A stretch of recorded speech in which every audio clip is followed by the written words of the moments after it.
الحمدللہ نحمده ونستعینه ونستغفره ونؤمن به ونتوکل علیہ ونعوذ باللہ من شرور انفسنا ومن سیئات اعمالنا من يهده الله فلا مضل له ومن يضلله فلا هادي له ونشهد أن لا إله إلا الله وحده لا شريك له ونشهد أن سيدنا وسندنا ومولانا محمدا عبده ورسوله اما بعد اعوذ باللہ من الشیطان الرجیم بسم اللہ الرحمن الرحیم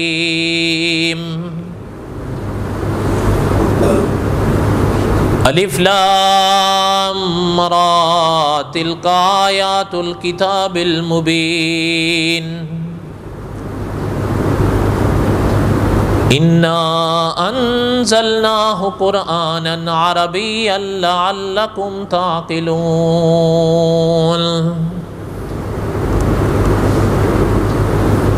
نَحْنُ نَقُصُّ عَلَيْكَ أَحْسَنَ الْقَصَصِ بِمَا أَوْحَيْنَا إِلَيْكَ هَذَا الْقُرْآنَ وَإِن كُنتَ مِن قَبْلِهِ لَمِنَ الْغَافِلِينَ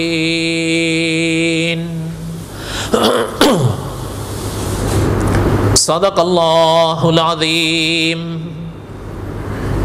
وبلغنا رسوله النبی الکریم ونحن على ذلك لمن الشاہدین والشاکرین والحمد للہ رب العالمین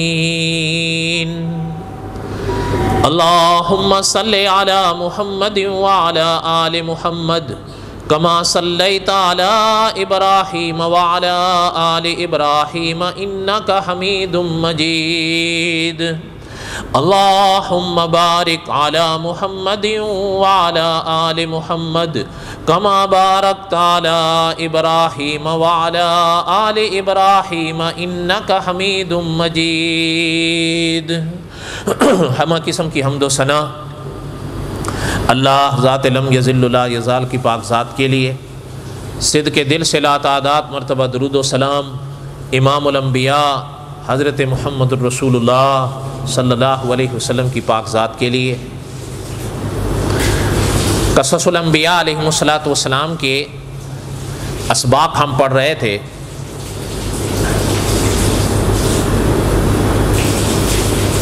حضرت موسیٰ علیہ السلام کے واقعات دہرا رہے تھے۔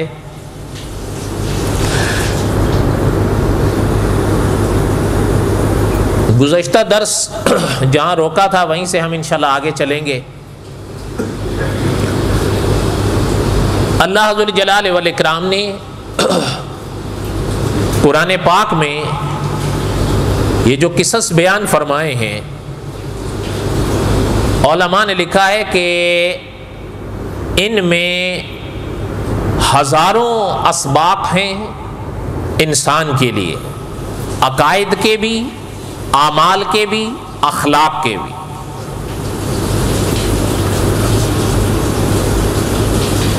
جو حالات ان سابقہ امتوں کو پیش آئے،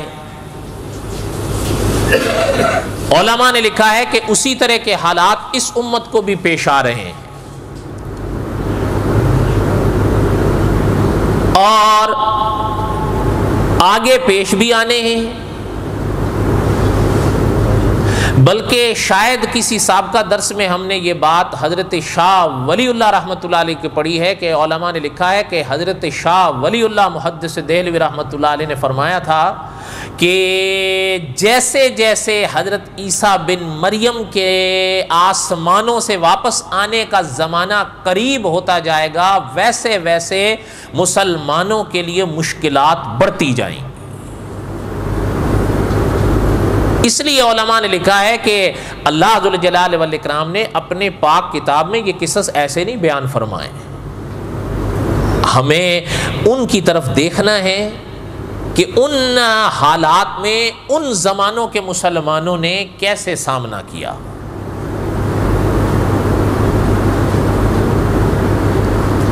تو بہرحال ہم دوسری طرف نکل جائیں گے۔ پڑھ یہ رہے تھے کہ حضرت موسیٰ علیہ السلام کے واقعات یہاں تک ہم نے دہرایا تھا، آپ کو یاد ہوگا اپنا حدیث الفتون کے حوالے سے کہ حضرت سعید ابن جبیر تشریف لائے حضرت ابن عباس رضی اللہ عنہما کے پاس، اور انہوں نے کلام پاک کی ایک آیت کے بارے میں حضرت سے سوال کیا، اور حضرت نے ان کے جواب دیے۔ وہ بڑی طویل حدیث ہے جسے علماء کی زبان میں حدیث الفتون سے یاد کیا جاتا ہے، اور اس کی جو ابتدائی بحث ہے وہ بڑی تفصیل سے ہے، لیکن اس کا تھوڑا سا خلاصہ میں نے گزشتہ درس میں عرض کر دیا۔ اب آگے سنیں جہاں روکا تھا درس۔ حضرت سعید ابن جبیر فرماتے ہیں حضرت ابن عباس رضی اللہ عنہما مجھ سے ان واقعات کی تفصیل بیان فرمانے لگے، اور حضرت نے فرمایا کہ بھئی بات یہ ہے، اور یہاں سے ہم اس طرف نکلے تھے کہ تھوڑا سا سابقہ درس کو ذہن میں لائیں، تھوڑا سا سابقہ باب کو ذہن میں لائیں تاکہ باقی جو بعد میں تفصیلات آئیں گی وہ سمجھیں۔ اس لیے تھوڑا سا میں نے ابتدائیہ یہاں پر عرض کیا تھا، یاد ہے کچھ نہ کچھ حصہ؟ حضرت ابن عباس رضی اللہ عنہما کے حوالے سے علماء نے یہ باتیں لکھی ہیں، بڑے غور سے بڑے دھیان سے ان گفتگو کو سنو۔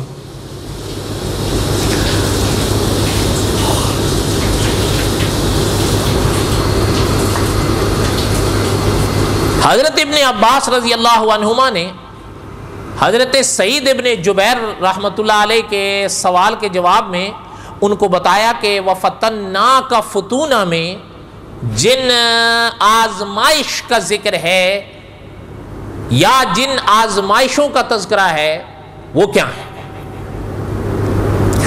اور قرآن پاک میں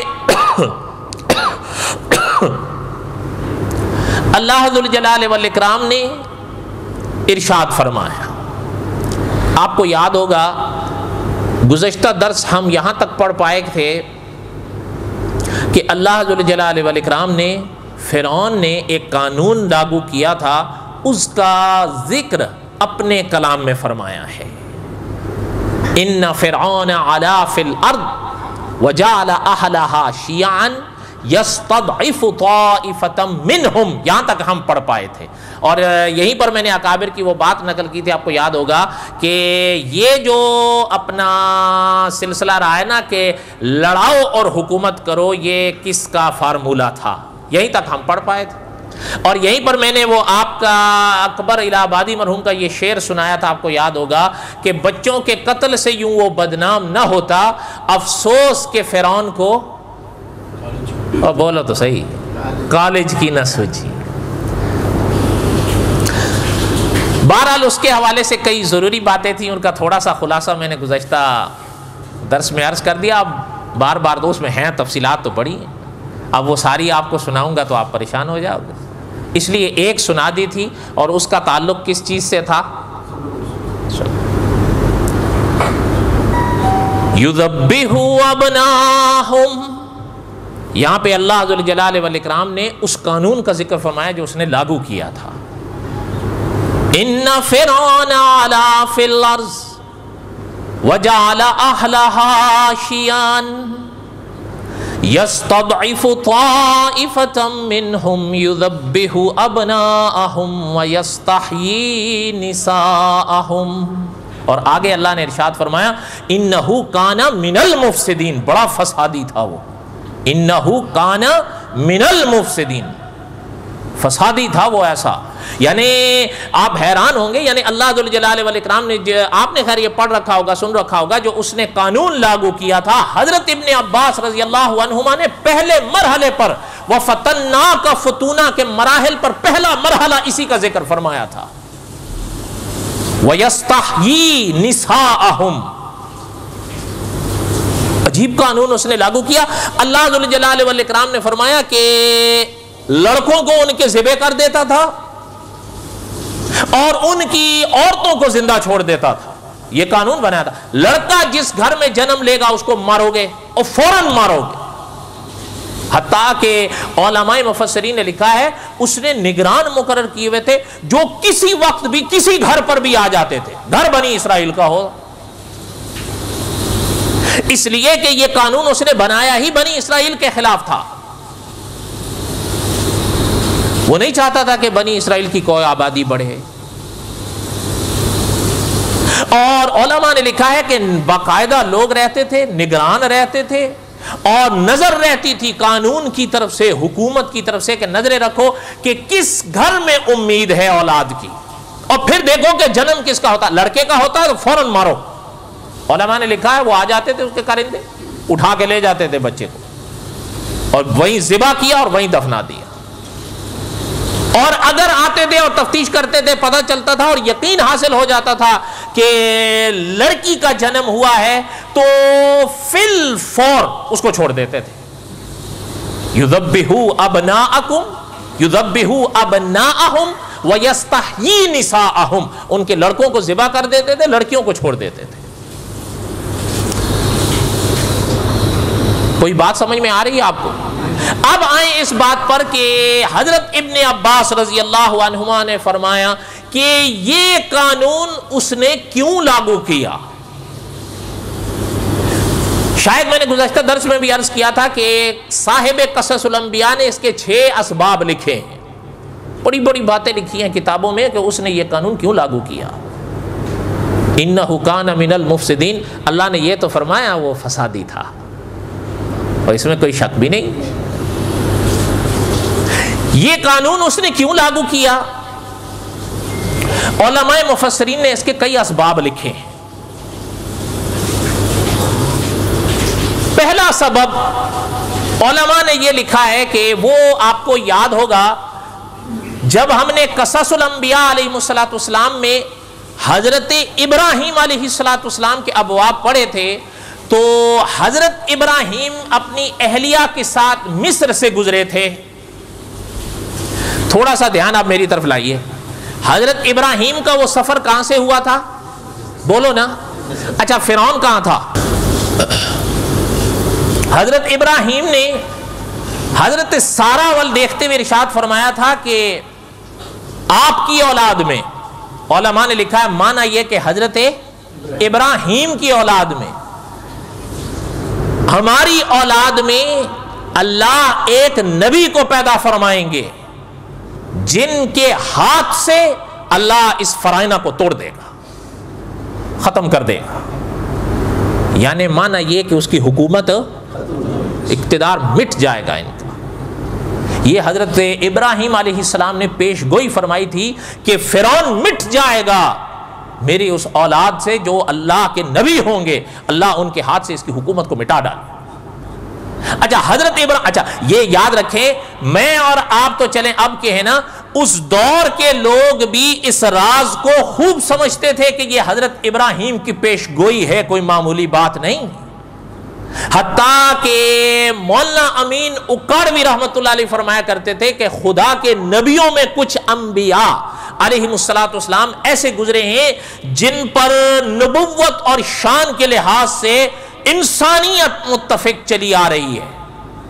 ان میں ایک حضرت ابراہیم ہے، ان کو یہ یہودی بھی نبی مانتا ہے، اچھا ان کو عیسائی بھی نبی مانتا ہے اور ان کو مسلمان بھی. اس لیے حضرت خلیل کی جو یہ پیش گوئی چل رہی تھی یہ کوئی معمولی بات تو نہیں. اچھا یہ حضرت کے جب زبان مبارک سے پیش گوئی نکلی، علماء نے لکھا، کانوں نے سنی، چلتی چلتی یہ کتابوں میں درج ہو گئی، کتابوں میں درج ہو گئی. اچھا یہ آگے سنیں کہ علماء نے لکھا ہے کہ بنی اسرائیل کو حضرت ابراہیم کی یہ پیش گوئی پتہ تھی، اور کیوں نہ ہو، بنی اسرائیل اس راز کو خوب سمجھتے تھے کہ ہم اولاد یعقوب ہیں اور حضرت ابراہیم حضرت یعقوب کے دادا تھے. وہ نہیں سمجھیں گے تو کون سمجھے گا؟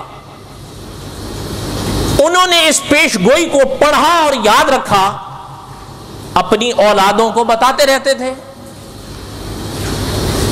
ہوا کیا کہ جب حضرت یوسف کا جنم ہوا، علماء تاریخ لکھتے ہیں کہ بنی اسرائیل کے ان بیانات سے یہ محسوس ہوتا ہے کہ وہ یہ سمجھے، بنی اسرائیل کی بات کر رہا ہوں، بنی اسرائیل والے یہ سمجھے کہ حضرت ابراہیم کی اس پیش گوئی کا مصداق حضرت یوسف ہیں. وہ اس پیش گوئی کو حضرت یوسف سمجھ رہے تھے کہ اس پیش گوئی کے مصداق حضرت یوسف ہیں. لیکن جب حضرت یوسف نے اس دنیا سے پردہ فرمایا، اچھا یہ بھی مجھے امید ہے کہ آپ کو یاد نہیں ہوگا، حضرت یوسف کے جو آخری لمحات ہم نے پڑھے تھے جو کتابوں میں آج بھی موجود ہیں، اس موقع پر حضرت یوسف نے اپنے ماننے والوں کو ایک وصیت کی تھی، وہ میں نے یہاں پڑھی تھی. آپ کو یاد ہے؟ سوال ہی نہیں پیدا ہوتا. انا للہ و انا الیہ راجعون. چلیں وہ انشاءاللہ آگے اپنے مرحلے پر آئے گی، لیکن پتہ نہیں تب میں رہوں یا آپ رہیں گے یا نہیں، اس کو میں دہراؤں گا اگر زندہ رہا تو انشاءاللہ.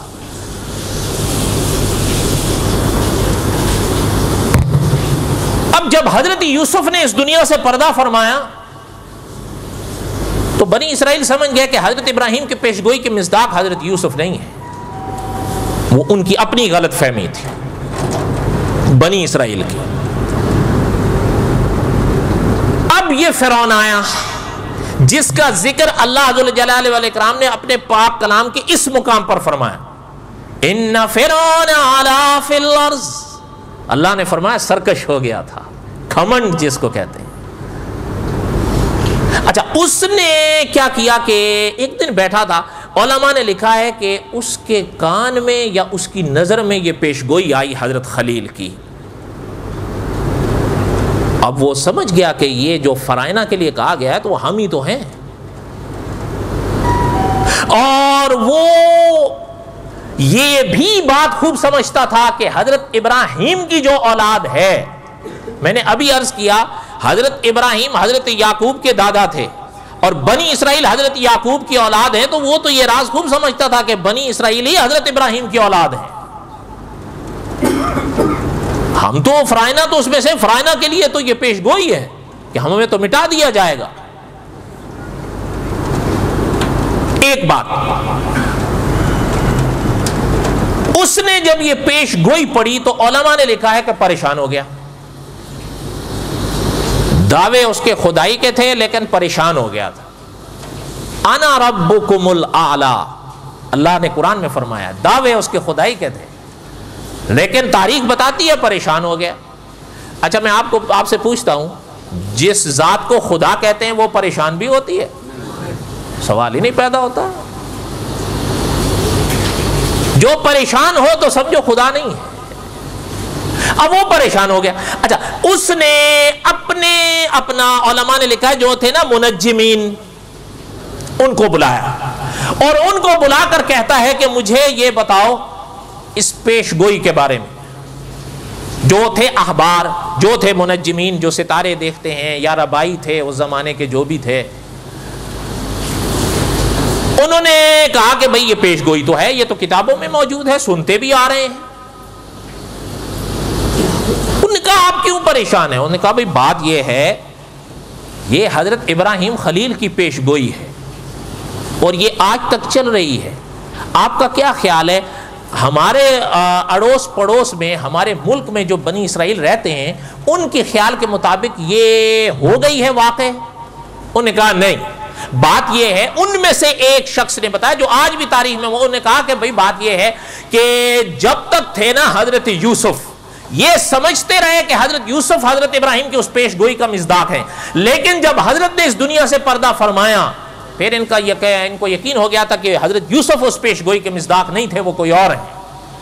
اس لیے بنی اسرائیل آج بھی منتظر ہیں کہ ان میں کوئی اللہ کے نبی ایسے پیدا ہوں گے جو فرعونہ کو مٹا دیں گے اور ان کو بڑھا دیں۔ فرعون کو بڑا غصہ آیا، کتابیں پڑھنے سے پتہ چلتا ہے، اور ایک شخص نے آگے بڑھ کر کہا کہ دیکھو جو ہم قبطی ہیں نا، ہم تو حضرت ابراہیم کی اولاد میں سے نہیں ہیں، ان کی اولاد کا تعلق تو بنی اسرائیل سے ہے، اور وہ آج بھی حضرت ابراہیم کی اس پیش گوئی کے منتظر ہیں۔ اب جب اس کو غصہ آیا تو علماء نے لکھا ہے کہ اس مرحلے پر اس نے کہا کہ مجھے بتاؤ پھر ہمیں کیا کرنا چاہیے، ابھی تک وہ واقع نہیں ہوئی تو ہم پہلے ہی بندوبست کر لیں۔ لیکن اکابر فرماتے ہیں کہ اپنا جو ہوتی ہے نا تدبیریں، وہ انسان لاکھ کر لے تقدیر پر کبھی غالب نہیں آ سکتا۔ تدبیر کند بندہ کہ تقدیر زنت خندہ، جب انسان تدبیریں کرتا ہے تقدیریں مسکراتی ہیں، اس لیے کہ تقدیر یہ اللہ کے فیصلے کا دوسرا نام ہے۔ انسان تدبیروں سے کبھی تقدیروں سے نہیں بچ سکتا، ہاں کوشش ضرور کرے، یہ اسلامی تعلیمات کا سبق ہے، انسان کوشش ضرور کرے، ہاتھ پہ ہاتھ رکھ کے نہ بیٹھ جائے۔ اور علامہ خالد محمود صاحب نے لکھا ہے اچھی تقدیریں اچھی تدبیروں کے روپ میں ہی نظر آتی ہیں، اس لیے کوشش ضرور کرنی چاہیے۔ تو بہرحال یہ تو ایک الگ بحث ہے، کہنے کا مقصد یہ ہے کہ اس کو جب غصہ آیا اس نے کہا مجھے رائے دو، تو ایک اس کے جو تھا نا اپنا قبطی، اس نے یہ مشورہ دیا فرعون کو کہ ایسا کریں کہ بنی اسرائیل کے اوپر قتل کا قانون لاگو کر دیں، یذبحوا ابناءہم، کہا قتل کرنے کا مطلب یہ ہے کہ ابھی تو یہ لاکھوں کی، دیکھیں آئے تھے کچھ لاکھوں کی تعداد میں پہنچ رہے تھے، اب اس کو فکر تو تھی، اس لیے کہ وہ قبطی تو نہیں تھے، وہ تو بنی اسرائیل تھے، اب اس کو ڈر تھا کہ یہ بڑھتے جا رہے ہیں تو یہ اتنے بڑھ جائیں گے کہ ہمیں ہی نہ مٹا دیں۔ انہوں نے کہا کہ جس گھر میں لڑکا پیدا ہو آپ اس کو قتل کروا دیں، اور اگر لڑکی، کیونکہ خطرہ لڑکے سے ہے لڑکی سے نہیں ہے، پیش گوئی میں حضرت ابراہیم نے بیٹے کا ذکر فرمایا ہے، اس کا مطلب یہ ہے کہ وہ لڑکا ہوگا، لڑکی سے کوئی خطرہ نہیں، لڑکیوں کو چھوڑ دیں وہ ہمارے کام آئیں گی، کیا ہوگا وہ ہمارے کام آئیں گی، کام کریں گی، اور جو لڑکا ہوگا ان کو مٹاتے چلے جاؤ تاکہ کوئی خطرہ ہی باقی نہ رہے۔ یذبحوا ابناءہم ویستحیی نساءہم، اللہ نے فرمایا ان کے بیٹوں کو ذبح کرنے لگے، ان کی عورتوں کو زندہ چھوڑ دیتے تھے۔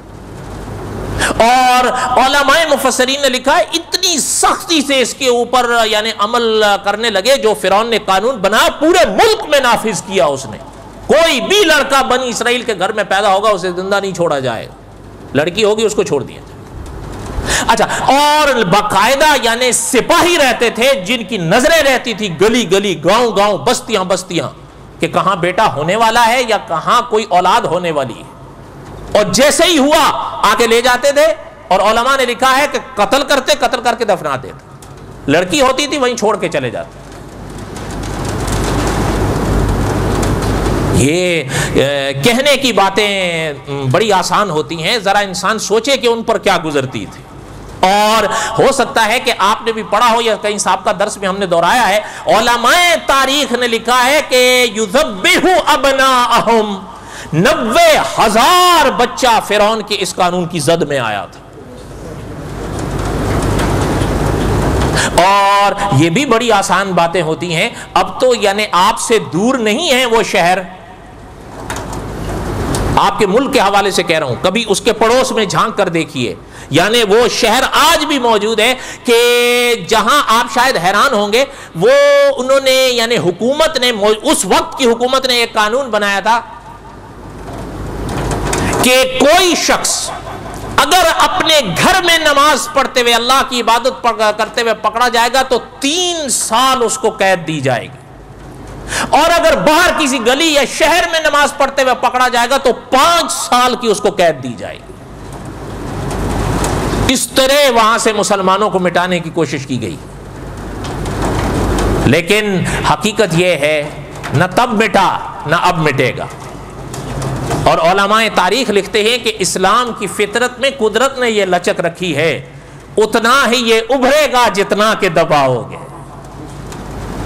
اس شہر میں آج بھی اذانیں ہو رہی ہیں, اس شہر میں آج بھی لوگ قرآن پڑھ رہے ہیں, اور اس شہر میں آج بھی لوگ بخاری پڑھ رہے ہیں, جن کے اوپر یہ نہیں کہ ایک دو دن کا, یہ سالوں کا عرصہ تھا.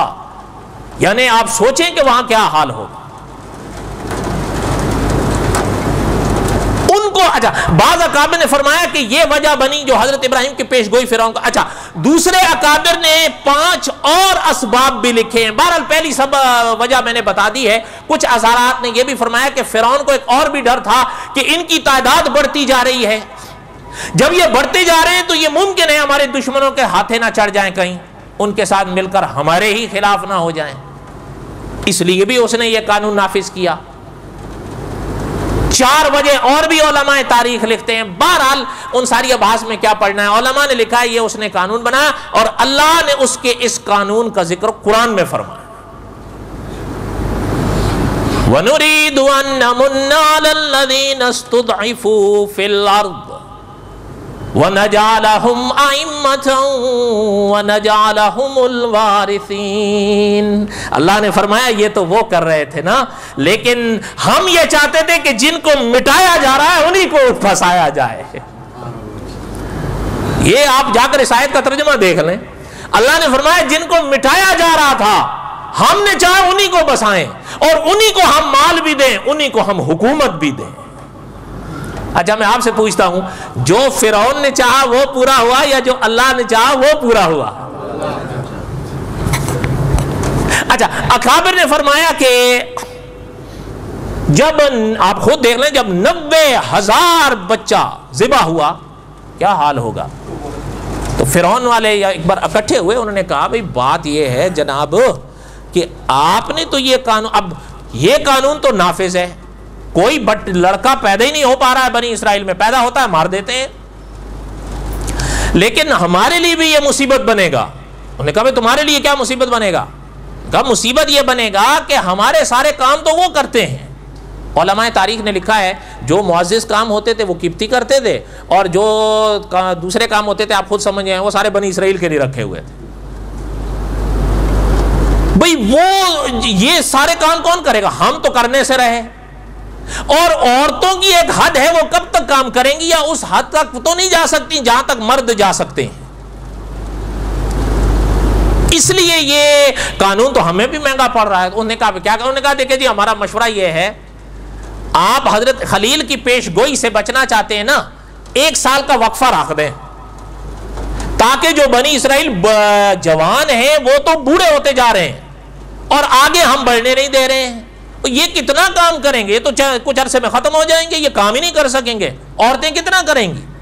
تو ایسا کر لیں کہ 1 سال کا وقفہ رکھیں, 1 سال تک کسی لڑکے کو نہ مارا جائے, اسے زندہ چھوڑ دیا جائے,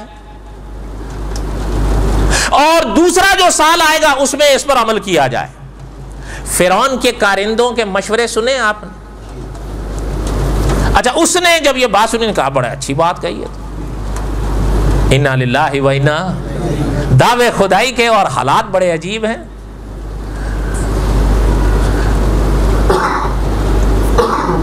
اس نے کہا کہ ٹھیک ہے, اب دوسرا اس قانون میں تھوڑی تبدیلی کی, ترمیم کیا. یہ علماء تاریخ نے لکھا ہے. مولانا عبد الرحمن صاحب مظاہری لکھتے ہیں کہ ان کا کہ جو قانون تھا نا قتل والا, وہ 1 سال کے لیے روک دیا جائے, اور 1 سال تک بچیوں کو تو ویسے ہی نہیں ذبح کیا جاتا تھا, لڑکوں کو بھی کہا کہ اس 1 سال کے دوران جو لڑکا پیدا ہوگا اس کو کچھ نہیں کہا جائے گا, لیکن 1 سال کے بعد پھر واپس وہی قانون لاگو ہوگا. فرمان جاری ہو گیا, پھر اس پہ عمل ہو گیا. علماء تاریخ لکھتے ہیں کہ جب یہ 1 سال کا وقفہ ملا نا بنی اسرائیل کو, اللہ کی شان ہے, اس ہی دوران حضرت ہارون کا جنم ہوا جو حضرت موسیٰ کے, علماء تاریخ نے لکھا ہے حضرت موسیٰ سے غالباً 3 سال پہلے پیدا ہوئے ہیں. علماء تاریخ کے مطابق یہ حضرت موسیٰ سے 3 سال بڑے تھے. ان کی کچھ نہ کچھ باتیں آگے پڑھیں گے, شاید آئیں گے حالات میں انشاءاللہ. حضرت ابراہیم علیہ السلام کی اس پیش گوئی سے بچنے کے لیے اب سننے کہ وہ کیا. اچھا حضرت ہارون کا جنم تو حضرت ہارون کو تو کوئی خطرہ تھا نہیں، اس لیے کہ وہ قانونی رکا ہوا تھا. اب جب آ گیا اپنا وہ سال تو گزر گیا، پھر واپس وہ شروع ہو گیا. علماء تاریخ لکھتے ہیں کہ جب تیسرا سال آیا، یہ جو حضرت موسیٰ کا جس سال میں جنم ہوا یہ وہ سال تھا جس میں فرعون کے قتل والا قانون نافذ تھا. لیکن علماء نے لکھا ہے کہ اللہ کو منظور یہی تھا کہ اس نے دعویٰ کیا ہے خدائی کا، میں اپنے کلیم کو اسی کے گھر میں پال کے اس کو مٹاؤں گا. تدبیروں سے کیا ہوتا ہے؟ تدبیریں انسان بہت کچھ کرتا ہوتا وہی ہے جو منظور ہے. اچھا اب حضرت موسیٰ علیہ السلام کا جنم اس سال میں ہو جہاں بھی یہ قانون تھا. لیکن علماء لکھتے ہیں کہ اللہ کی شان ہے، حضرت موسیٰ علیہ السلام کی والدہ کے گھر میں حضرت موسیٰ کا جنم ہوا. جب جنم ہوا تو علماء نے یوں لکھا ہے کہ حضرت موسیٰ علیہ السلام کی والدہ پر غم کے بادل چھا گئے. کیوں؟ اس لیے کہ وہ تو یہ راز خوب سمجھتی تھیں کہ یہ تو پیدا ان کی تو نظریں ہیں مجھ پر، وہ فوراً آئیں گے، وہ تو کیا ہوگا. اچھا حضرت ابن عباس رضی اللہ عنہما علماء نے لکھا ہے اس مرحلے پر پہنچے تو کہنے لگے کہ سعید یہ وہ وفتناک فتونہ میں سے پہلا مرحلہ ہے جو حضرت موسیٰ پر پیش آیا تھا کہ ابھی پیدا نہیں ہوئے ہیں لیکن ماں پر غم کے بادل چھائے ہوئے تھے، کیونکہ ان کو پتا تھا ان کی تو نظریں ہیں مجھ پر، وہ میرے بیٹے کو چھوڑیں گے تو نہیں. لیکن اللہ کی بھی شان ہے کہ اللہ نے فیصلہ کر رکھا تھا کہ وہ کیا چھوڑیں گے، وہ کیا، وہ ہم بچائیں گے. جب اللہ بچانے پر آئے تو پھر کوئی کچھ بھی. ہم نے اپنا دعا کریں اللہ تعالیٰ ہمارے ملک کو سلامت رکھیں. آخری بات عرض کر کے بس کروں کہ مجھے یاد آئے، ویسے میرے ذہن میں تھے بھی نہیں لیکن آ گئے تو اب سن لیں ربط ہے یا نہیں. مولانا عبدالشکور دین پوری رحمۃ اللہ علیہ، شاید آپ نے میں سے کسی نے ان کا نام سنا ہوگا. حضرت ایک جملہ فرمایا کرتے تھے جو عقیدے کے لیے بڑا ایک عجیب، جو حضرت فرمایا کرتے تھے یاد رکھیں کہ جس کو اللہ ذلت دینا چاہے کوئی عزت دے نہیں سکتا، جس کو اللہ عزت دینا چاہے کوئی ذلت دے نہیں سکتا، جس کو اللہ عزت دینا چاہے تو کوئی ذلت دے نہیں سکتا، جس کو اللہ تعالیٰ موت دینا چاہے کوئی زندگی دے نہیں سکتا. فرمایا جس کو اللہ تعالیٰ بچانا چاہے کوئی مار نہیں سکتا. عجیب حضرت کے جملے. حضرت تو خیر عالم ایک عالم ہی ان کا نرالا ہوتا تھا. ہمیں یاد ہے ایک دفعہ ہم آپ کے سپاہیوں نے ان کو پکڑ لیا، تقریر کی تھی تو بہرحال سچ بولو گے تو پھر ہتھکڑی تو نصیب میں آئے گی. کیا خیال ہے یا لڈو ملیں گے؟ بولو تو صحیح. سچ کے ساتھ لڈو نہیں ملا کرتے، سچ کے ساتھ تو ڈنڈے گالیاں. اوہو یہ تو پھر ہے سیدھی بات ہے. اور ویسے یہ اکابر نے لکھا ہے کہ جس مولوی پر نا سارے اکٹھے ہو جائیں سمجھو غدار ہے. یہ کیسے ہو سکتا ہے کہ حضرت محمد الرسول اللہ پہ تو سارے اکٹھے نہیں ہوئے، اس پہ کیسے اکٹھے ہو گئے؟ اس لیے کہ جب سچ بولو گے تو کوئی دعا دے گا اور کوئی گالی دے گا. حضرت دین پوری رحمت اللہ علیہ کو گرفتار کر عدالت میں لے آئے. عدالت میں لے آیا تو آگے جج صاحب آئے. جج صاحب میں بیٹھے تو فائل دیکھے تو انہوں نے دیکھا. اچھا حضرت کو آپ نے تو دیکھا نہیں ہوگا، حضرت لنگی پہنتے تھے، لنگی اور لمبا کرتا اور سر پہ ٹوپی اور عجیب عالم ہوتا تھا. تو حضرت آئے کٹہرے میں کھڑے ہوئے، وہ بڑے صاحب لہیہ اور کیا بات ہے. اور آپ تو شاید حیران بھی ہوں، حضور علیہ السلام کی 2000 حدیثیں زبانی یاد تھی. وہ عجیب عالم تھا. آ کے کھڑے ہوئے تو جج صاحب نے فائل دیکھی تو اچانک ان پر نظر پڑی تو جج صاحب ان کا چہرہ دیکھنے لگا. تو جج صاحب کہنے لگے کہ ہاں بھائی مولانا کوئی وکیل. تو حضرت رحمت اللہ علیہ نے جج صاحب کی طرف دیکھا تو یوں کہتے ہیں جج صاحب نہ کوئی وکیل ہے نہ ہی کوئی دلیل ہے، بس آپ سے رحم کی اپیل ہے. تو جیسے آپ ہنس پڑے جج صاحب بھی ہنس پڑے. جج صاحب نے فائل بند کی، میں آپ کو بری کرتا ہوں. بہرحال سچ اور حق پر تو یہ آزمائشیں آتی ہیں. کہنے کا مقصد یہ ہے، حضرت ابن عباس رضی اللہ عنہما نے فرمایا کہ وَفَتَنَّاكَ فُتُونًا، یہ پہلا مرحلہ تھا جو حضرت کلیم پر آیا. کوئی باتیں آپ کو سمجھ میں آئی ہیں؟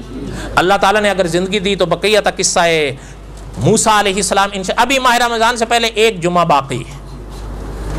اس ایک ہی جمعہ نہیں، وہ عقیدہ ختم نبوت پر ہوگا نا، تو اس لیے ایک جمعہ ہوگا ماہ رمضان سے پہلے، ماہ رمضان سے پہلے انشاءاللہ ایک اور ہوگا، پھر اللہ تعالیٰ نے اگر زندگی دی اور زندہ رہے تو انشاءاللہ عید الفطر کے بعد قصص الانبیاء کا یہ باب پورا کریں گے۔ وما علینا الا البلاغ المبین، سنتیں پڑھ